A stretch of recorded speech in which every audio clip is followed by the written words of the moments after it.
Ralph Fiennes is a well-known British actor from Ipswich that has had a rise in later years. In his roles, he often plays this humble Englishman, and he does that role better than a lot of other actors. Today, we will break down his career in small pieces, and we will also tell you about his recent rise to fame. Ralph Fiennes started his career in Wuthering Heights, where he played his character hell-bent on revenge because his soulmate stores falling for another man. In this role, Ralph Fiennes must surely have made a lasting impression, and in this character, he shows the crazy stuff that love makes you do. What actually love can do to a human being, it is no doubt that his first lead role led him on to bigger and better things. The second movie he is known for is the immortal Schindler's List. He plays this SS commander, Amon Gut, a character that is almost baited in a dark door of evil.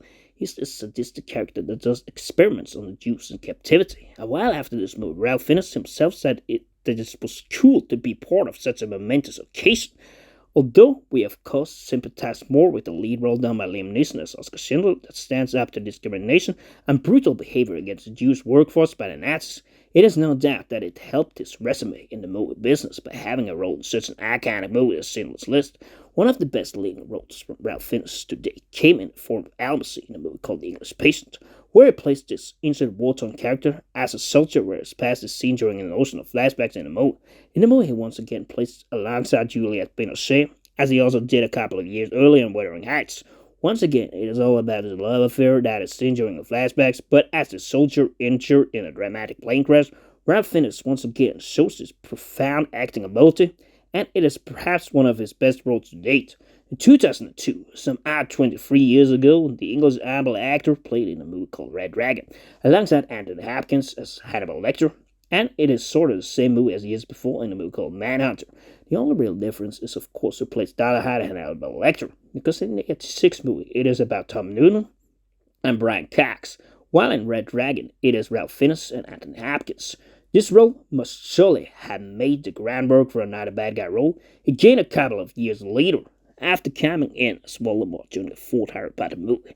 Ralph Fiennes did an intense, scary role as Voldemort, where it at times could be kind of scary, especially if you saw those movies as a 90s kid, where Voldemort would come on the screen only briefly. But Ralph is very well casted in this role and shows how he could channel evil power in a couple of magic movies, where he was seen as the most evil force. There's naturally no doubt that from 2005 to 2011, the last two Harry Potter movies came out, that Voldemort is seen as one of the more scary characters in magic movies. Actually, right until this day, he is also seen as scary, as there are a lot of Harry Potter fans out there still enjoying the movies. And Ralph Fiennes is kind of the face of that, but of course he would not stick his hand in that forever, but he molded a new and exciting path for his career after that. Another movie he became known for during his time in the 2000s was for his role in the movie called In Bruges, where he plays this character that gives the two main characters, played by Colin Farrell and Brendan Gleeson, the mission in Bruges. Of course, the plan is for them to stay out there to wait and do nothing, to not complicate the issue. Of course, Colin Farrell breaks that order and we have a real situation on the cards. Ralph in the role as this kind of dark, cruel mob boss talks harsh on the phone, and others can as Brendan Gleeson to kill the main character, but of course he hesitates, and Ralph has to come down to do the job himself in cruel fashion. This is another rough, cool role by Ralph Fiennes, and further cemented his status as a good actor. Of course, not as a humble Englishman, but we will get to that later in this video. The long arc with the humble Englishman role, which I can finally tell you about now, started for Ralph Fiennes in Spectre 10 years ago as M. In this role, he of course took over for the previous M that threw in the towel in the role before the Spectre movie.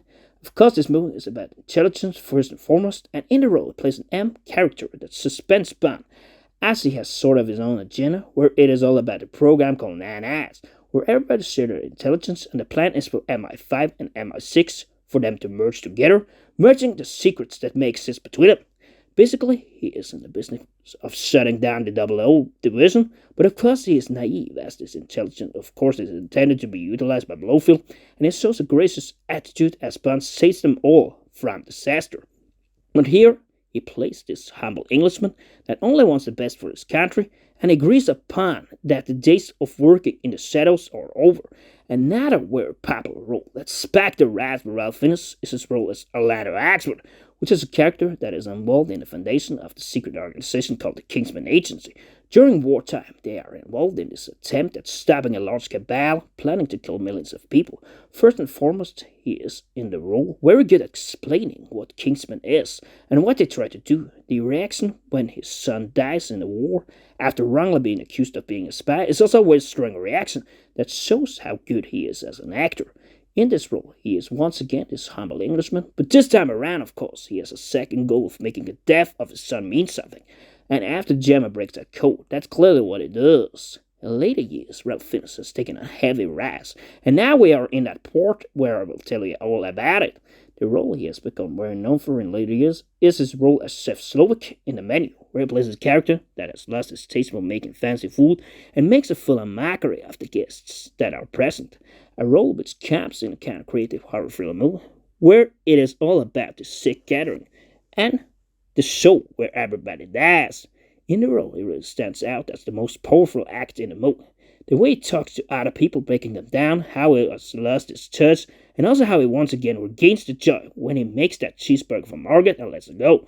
Why he does that is, of course, up to your own interpretations, but nonetheless, you really see how he gets the real joy of making simple food back when making that cheeseburger like a king. This role in the movie itself has gained high acclaim, and it is no doubt that it was one of the most creative and different movies in 2022, with a full-on mockery of the fancy restaurant business, where you get these fancy meals, but there's almost nothing on the plates. In the year 2024, which is now behind us, he played in two more movies. Of course, naturally, we are talking about Conclave and In the Return. In Conclave, he plays this character that feels he is not worthy of becoming a pope. He plays this character that stands up against John Lithgow and brings dirt on him directly as he prints out all these sheets. He stands out in this movie, which is nominated for an Oscar. To me personally, I feel the movie takes on too many fictionalized liberties. Could an African pope be elected in the current climate among the Vatican? Would not a trans pope be casted out and banished if the pope before that knew that he was a trans? Of course, as it is explained, the previous pope loses it through the end, and it is a twist that comes very late. Whatever you may think of that movie, Ralph Fiennes stands through once again as this humble Englishman that wants it to be a fair election, where people win on the right terms, and it thrives to do that as it runs the conclave right through to the end. In his second most known role from last year, which came out in the US last month, he plays this guy that comes back to shore called Odysseus, and once again he plays alongside his favorite acting partner, Juliette Binoche. In the movie, stands out as the best character in the movie that can be a bit boring at times because it is all about alliances and all about this female character that does not want to choose who she's gonna marry as she awaits the return of her husband. Time and time again, she delays it, but is pushed into making a decision, one that she almost makes right before the end. Of course, Odysseus decides to come back after trying to test the life as a beggar, making him less of a man than he really is. The movie takes a bit more punch towards the end when he is challenged to fight and when he uses that bow and finally proves to everybody that he in fact is Odysseus. Whatever you may think of the movie, it is a strong role from Ralph yet again, and he has a couple of upcoming projects, like in the upcoming zombie horror movie called 28 Years Later, which shows that despite being 62, he does not have an ounce of will to retire. I am, of course, sure that his name also will continue to rise in later years.